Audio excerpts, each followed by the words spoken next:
इस कार्यक्रम के प्रायोजक हैं रायपुर होम्स। कारोबारी सप्ताह के तीसरे दिन स्टॉक मार्केट के इंडेक्स में बड़ी हलचल नजर आई। मंगलवार को जहां बाजार सपाट कारोबार करता नजर आया और मामूली गिरावट के साथ बंद हो गया, वहीं बुधवार को सेंसेक्स ने 80,000 के पार जाकर सभी को चौंका दिया। इससे पहले मंगलवार को बाजार में जिस तेजी का अनुमान था वैसा कुछ नहीं हुआ। इसके विपरीत बाजार दिन भर सुस्त चाल में नजर आया। वहीं लैंड टी को जहां सऊदी आरामको 35,000 करोड़ का काम मिलने की चर्चा से शेयर बढ़े, तो दूसरी तरफ डीसीएक्स को लैंड टी से 1240 करोड़ का बड़ा काम मिला, जिसकी वजह से इसके शेयर 16% तक उछल गए। बाजार की अन्य गतिविधियों को लेकर हमारी खास पेशकश स्टॉक पे टॉक में आपका स्वागत है।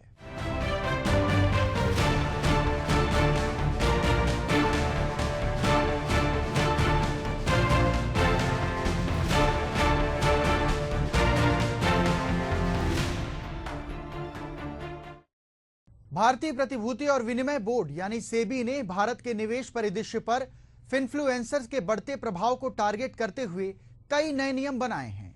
इन नियमों को फिनफ्लुएंसर की संभावित पक्षपातपूर्ण और भ्रामक सलाह के जवाब में लागू किया गया है, जो अक्सर कमीशन आधारित मॉडल पर काम करते हैं। सेबी के नए नियमों के तहत ब्रोकर और म्यूचुअल फंड जैसी संस्थाओं को अब मार्केटिंग उद्देश्यों के लिए अनरजिस्टर्ड फिनफ्लुएंसर को नियुक्त करने से रोक दिया गया है।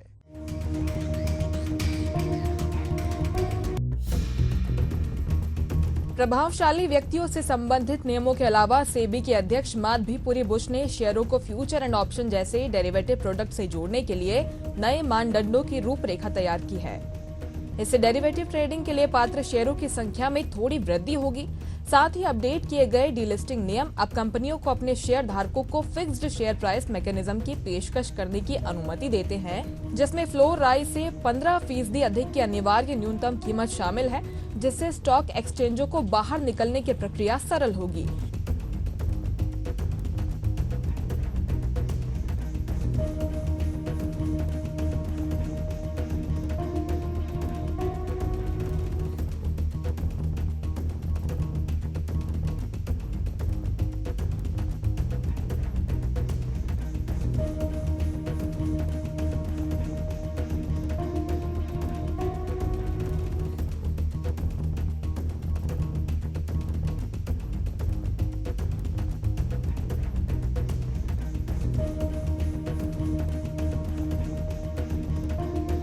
नए नियमों में अक्सर कारोबार किए जाने वाले शेयरों को डीलिस्ट करने के लिए एक फिक्स्ड प्राइस मैकेनिज्म और निवेश और होल्डिंग कंपनियों के लिए एक सुव्यवस्थित डीलिस्टिंग फ्रेमवर्क शामिल है। इसके अतिरिक्त ये नियम एक्सचेंजों और मार्केट इंफ्रास्ट्रक्चर इंस्टीट्यूशंस के लिए महत्वपूर्ण बदलाव लाएंगे, जैसे कि तकनीकी विफलताओं के बाद मैनेजिंग डायरेक्टर्स और chief technical officers financial penalty हटाना।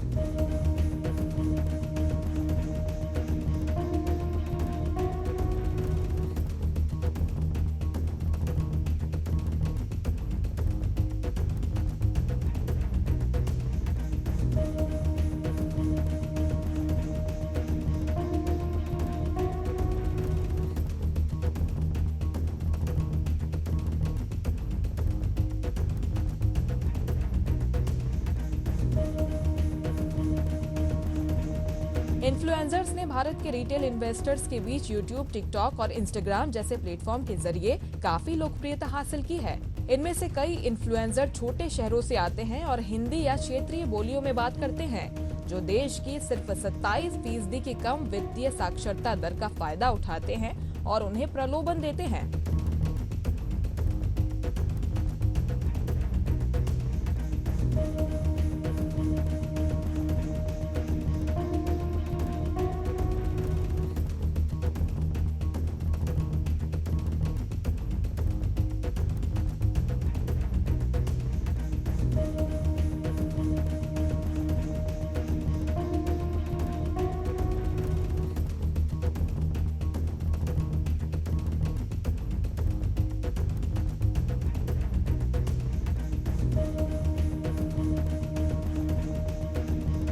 कोविड-19 महामारी के दौरान इन तथाकथित मार्केट एक्सपर्ट्स का प्रभाव तेजी से बढ़ा और उन्होंने कई भ्रामक तरीकों से रिटेल इन्वेस्टर्स को ये विश्वास दिलाने की कोशिश की कि शेयर मार्केट में कम समय में अमीर हुआ जा सकता है।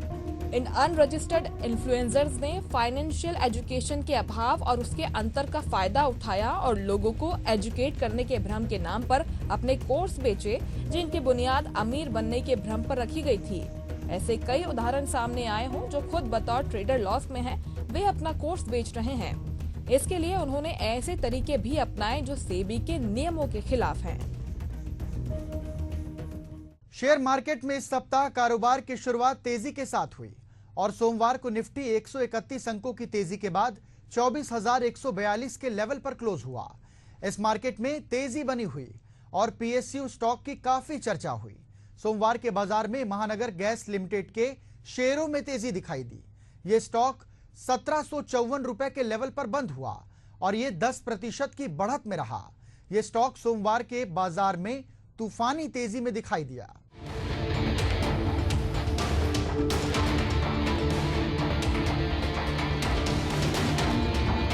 महानगर गैस लिमिटेड का स्टॉक 17% से अधिक की बढ़त के साथ ऑल टाइम हाई पर पहुंच गया, जो नवंबर 2020 के बाद सबसे बड़ा इंट्राडे मूव है। पीएसयू का स्टॉक पिछले 5 सत्रों में लगातार बढ़ रहा है। महानगर गैस लिमिटेड यानी कि एमजीएल एक भारतीय प्राकृतिक गैस वितरण कंपनी है, जिसका स्वामित्व गेल इंडिया लिमिटेड और महाराष्ट्र सरकार के पास है।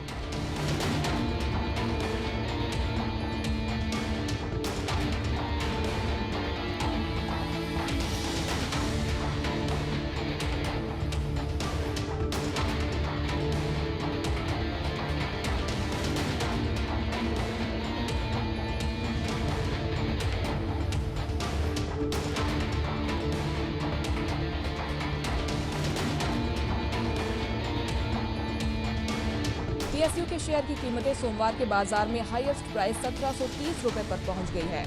एनालिस्ट का अनुमान है कि आधार तिमाही में कम सीएनजी वॉल्यूम के कारण पहली तिमाही में 11 से 13% की वार्षिक वृद्धि होगी। महानगर गैस लिमिटेड के शेयर 1 जुलाई 2024 को बीएसई पर 1609.65 रुपए पर खुले। बीएसई पर शेयर 1756.40 रुपए के 52 वीक के हाईएस्ट लेवल पर पहुंचे और 1754.00 रुपए के लेवल पर बंद हुए। सिटी ने एमजीएल के स्टॉक की बाय रेटिंग बरकरार रखी है। ब्रोकरेज फर्म ने टारगेट प्राइस को 1550 रुपए से बढ़ाकर 1859 रुपए कर दिया है। टारगेट में ये वृद्धि पूंजीगत मान्यताओं की लागत में बदलाव के कारण हुई है।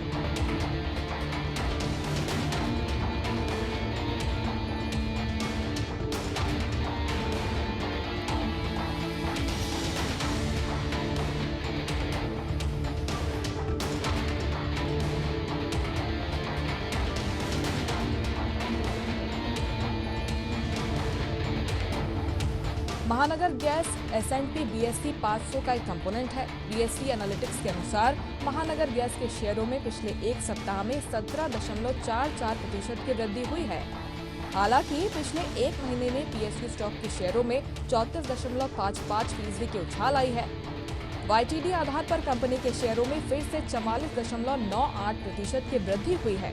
पिछले 1 साल, 2 साल, 3 साल और 5 साल में कंपनी के शेयरों में क्रमशः 66.50%, 126.91%, 53.47% और 111.71% की उछाल आई है।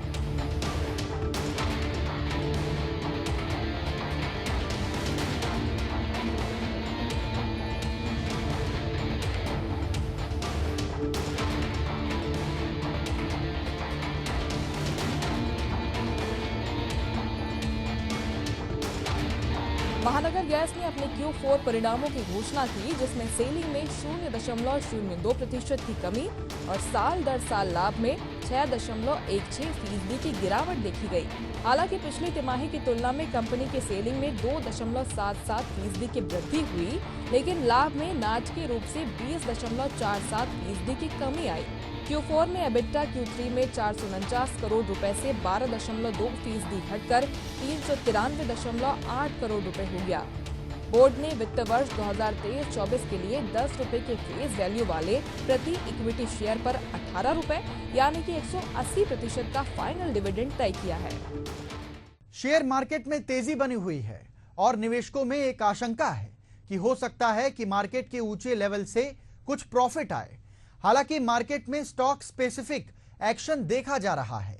कुछ स्टॉक में डिविडेंड संबंधित खबरें भी आ रही हैं। यूटीसी एएमसी ने शेयर धारकों को दोगुना डिविडेंड देने की घोषणा की है। यूटीआई एसेट मैनेजमेंट कंपनी ने वित्त वर्ष 2023-24 के लिए 240% के सामान्य लाभांश और 230% के विशेष लाभांश के लिए रिकॉर्ड डेट तय की है। रिकॉर्ड डेट किसी कंपनी को अगले डिविडेंड के भुगतान के लिए पात्र शेयर धारकों को निर्धारित करने में मदद करती है।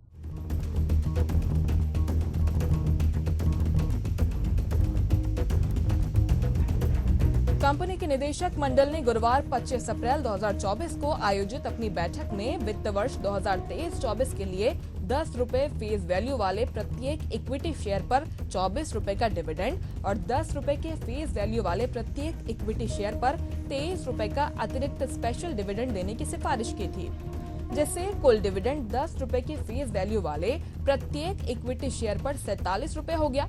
कंपनी ने वित्त वर्ष 24 के लिए सामान्य और विशेष लाभांश के लिए रिकॉर्ड डेट 18 जुलाई 2024 गुरुवार तय की है। यूटीआई एएमसी ने घोषणा की है कि 21वीं वार्षिक आम बैठक एजीएम गुरुवार 25 जुलाई 2024 को आयोजित की जाएगी।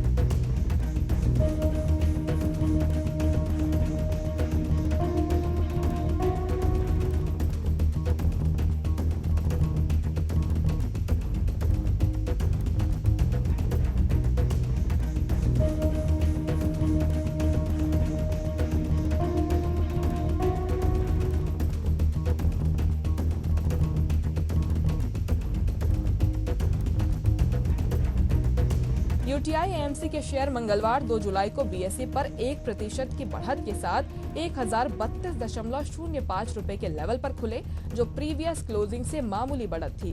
सुबह 9:24 के आसपास शेयर 1038 रुपए के लेवल पर कारोबार कर रहे थे। यूटीआई एएमसी का मार्केट कैप 13,211 करोड़ रुपए है। इस शेयर की फेस वैल्यू 10 रुपए प्रति शेयर है। स्टॉक का 52 वीक का हाईएस्ट प्राइस 1069 रुपए है और 52 वीक का सबसे कम भाव 735.74 रुपए है।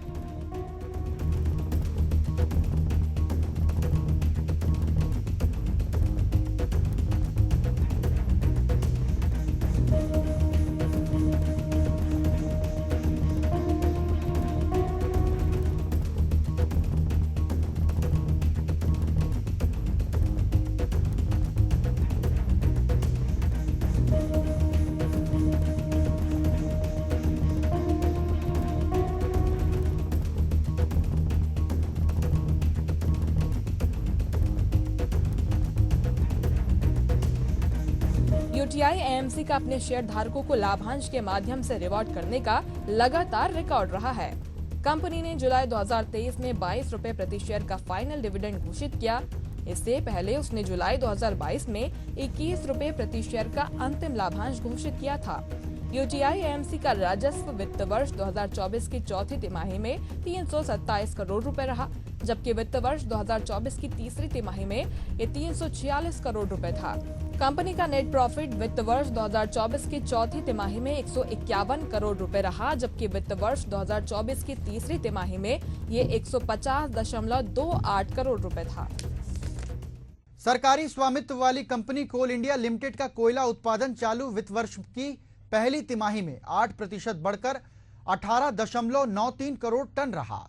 पिछले वित्त वर्ष की सामान्य अवधि में कोल इंडिया का कोयला उत्पादन 17.55 करोड़ टन था। कोल इंडिया लिमिटेड ने सोमवार को एक बयान में कहा कि हमने 18.92 करोड़ टन के लक्ष्य को पार करते हुए चालू वित्त वर्ष की जून तिमाही में 100% संतुष्टि हासिल की है।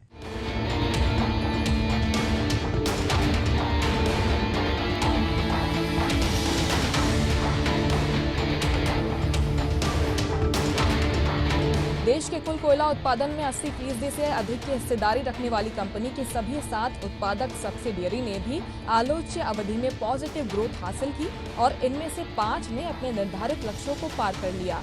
जून के महीने में कंपनी का उत्पादन 9% बढ़कर 6.3 करोड़ टन हो गया, जो जून 2023 में उत्पादित 5.8 करोड़ टन से अधिक है। मजबूत उत्पादन वृद्धि और कोयला ढुलाई बढ़ने से चालू वित्त वर्ष की अप्रैल-जून तिमाही में कोल इंडिया की कुल आपूर्ति 6% बढ़कर 19.84 करोड़ टन हो गई।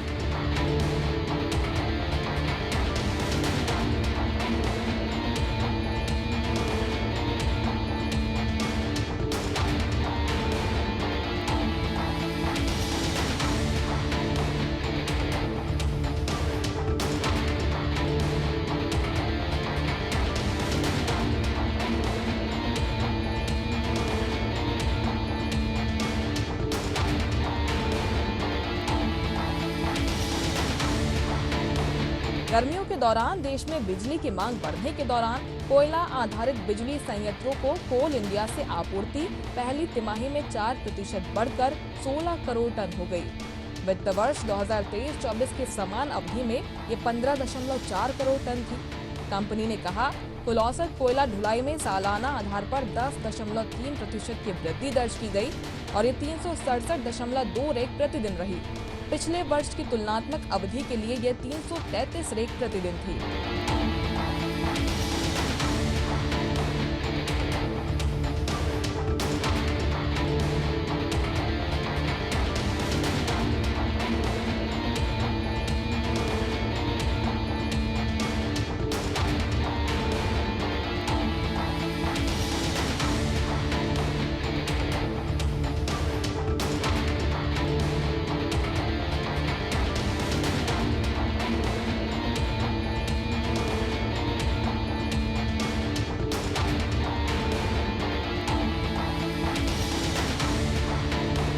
वित्त वर्ष 2024-25 की पहली तिमाही के अंत में कोल इंडिया की खदानों के बाहर 8.15 करोड़ टन कोयला रखा हुआ था, जो पिछले वर्ष की समान अवधि की तुलना में 40% अधिक है। सोमवार को कारोबारी सत्र के दौरान कोल इंडिया का शेयर बीएसई पर 1.70 अंक चढ़कर 774.80 रुपए पर बंद हुआ है। एनएसई पर 1.40 अंक के उछाल के साथ 474.55 रुपए पर बंद हुआ है। पिछले 6 सालों में कोल इंडिया का शेयर 24.29% और एक साल में 104.86% का रिटर्न दिया है। देश की सबसे बड़ी इंफ्रा कंपनी एल&टी को दुनिया की दूसरी सबसे बड़ी कंपनी सऊदी अराम से $400 करोड़ से अधिक का ऑर्डर मिला है। अराम ने एल&टी को अपने गैस प्रोजेक्ट्स के लिए ऑर्डर दिया है। इसके चलते एल&टी ने शेयरों को तगड़ा उसके सपोर्ट मिला और ये 3% उछाल पर गया। मुनाफा वसूली के चलते भाव में थोड़ी नरमी आई है, लेकिन अब भी ये काफी मजबूत स्थिति में है। फिलहाल बीएसई पर ये 1.93% की बढ़त के साथ 3,595 रुपए पर है। इंफ्राटे में ये 3,955.85 रुपए तक पहुंचा था।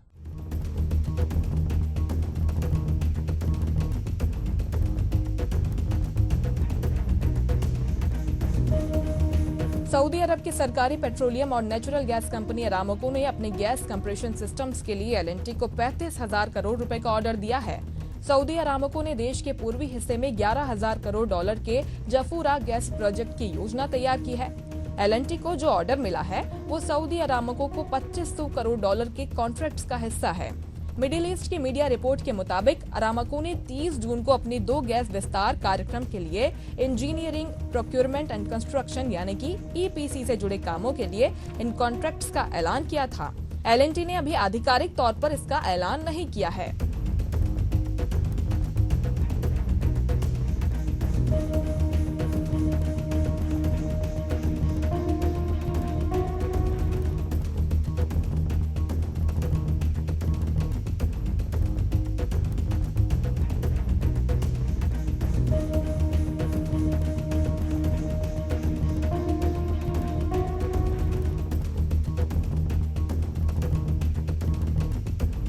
मिडिल ईस्ट की मीडिया रिपोर्ट्स के मुताबिक एल&टी को सऊदी अरामको से 2 पैकेज मिले हैं। इसमें पैकेज 1 $290 करोड़ का है और एक गैस प्रोसेसिंग प्लांट और मेन प्रोसेस यूनिट्स के लिए है। वहीं $100 करोड़ का पैकेज 3 गैस कंप्रेशन यूनिट्स के लिए है। 2 पैकेज एल&टी के एनर्जी हाइड्रोकार्बन डिवीजन को मिले हैं। एल&टी के अलावा दक्षिण कोरिया की हुंडई इंजीनियरिंग को $240 करोड़ का एक ऑर्डर और स्पेन की टेक्निकास यूनिडास को $320 करोड़ के 2 ऑर्डर्स मिले हैं।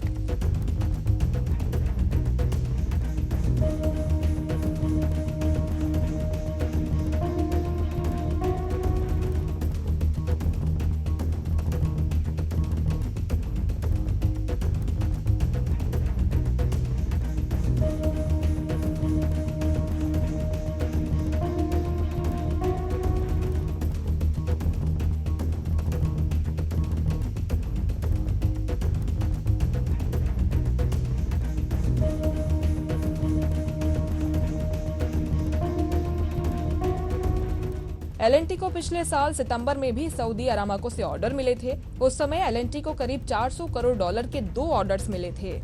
ये भी जफूरा गैस प्रोजेक्ट के विस्तार का हिस्सा था। सऊदी अरब में जफूरा बेसिन मिडिल ईस्ट में शेल गैस का सबसे बड़ा फील्ड है। मीडिया रिपोर्ट के मुताबिक यहाँ 200 lakh crore cubic feet gas reserve है, जो 17,000 वर्ग किलोमीटर से अधिक एरिया में फैला हुआ है। डिफेंस सेक्टर की दिग्गज कंपनी डीसीएक्स के सिस्टम के शेयरों में आज खरीदारी का जोरदार रुझान दिखाई दिया। इसके चलते शेयर 16% से अधिक उछलकर रिकॉर्ड हाई पर पहुंच गए। स्ट्रेटेजिक डिफेंस में एरोस्पेस सॉल्यूशंस मुहैया कराने वाली इस कंपनी के शेयरों में ये तेजी एल&डी के चलते आई है। इसी के साथ इंजीनियरिंग और इंफ्रा कंपनी लैंड लार्सन एंड टूर्बो ने इसे तगड़ा ऑर्डर दिया है। इस ऑर्डर के चलते अब डीसीएक्स सिस्टम के शेयर इंट्राडे में बीएसई पर 16.15% की बढ़त के साथ 440.40 रुपए की रिकॉर्ड ऊंचाई पर पहुंच गए हैं।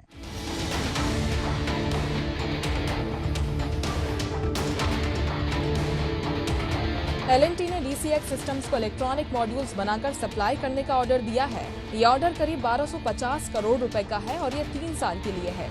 ये ऑर्डर कितना बड़ा है इसका अंदाजा इससे लगा सकते हैं कि ऑर्डर वैल्यू इसके ओवरऑल मार्केट कैप करीब 4,700 करोड़ रुपए का करीब 1/4 है। पिछले महीने भी कंपनी को 32.2 करोड़ रुपए के ऑर्डर्स मिले थे। ये ऑर्डर्स कई विदेशी देशी ग्राहकों की केबल और वायर हार्नेस असेंबलीज के लिए मिले थे।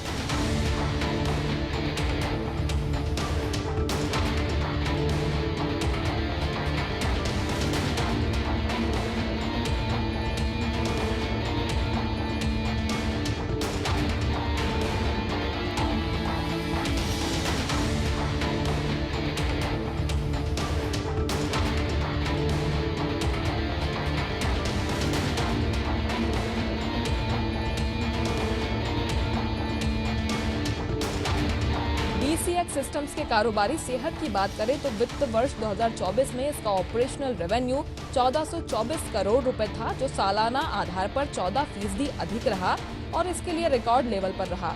शेयरों की बात करें तो 13 मार्च 2024 को ये 1 साल के निचले स्तर 235 रुपए पर था। इस निचले स्तर से 4 ही महीने में ये 87% से अधिक उछलकर 2 जुलाई 2024 को 440.40 रुपए की रिकॉर्ड ऊंचाई पर पहुंच गया। कारोबारी सप्ताह के तीसरे दिन बाजार में एक बार फिर हरियाली नजर आई। सेंसेक्स ने जहां 80,000 के पार जाकर ओपनिंग की, तो निफ्टी बाजार भी 162 अंक चढ़कर 24,286 पर बंद हुआ। बात करें तो बैंक निफ्टी की फिर से शानदार रैली नजर आई। बुधवार को बैंक निफ्टी 800 अंक ऊपर जाकर खुला और 921 अंकों की बढ़त के साथ 53,089 अंकों की नई हाई के साथ बंद हुआ। कुल मिलाकर एक दिन पहले स्टॉक बाजार की सुस्त चाल ने निराश किया था, तो बुधवार को शानदार रैली ने निवेशकों को झूमने पर मजबूर कर दिया। फिलहाल स्टॉक पे टॉक में इतना ही। मुझे दीजिए इजाजत। नमस्कार।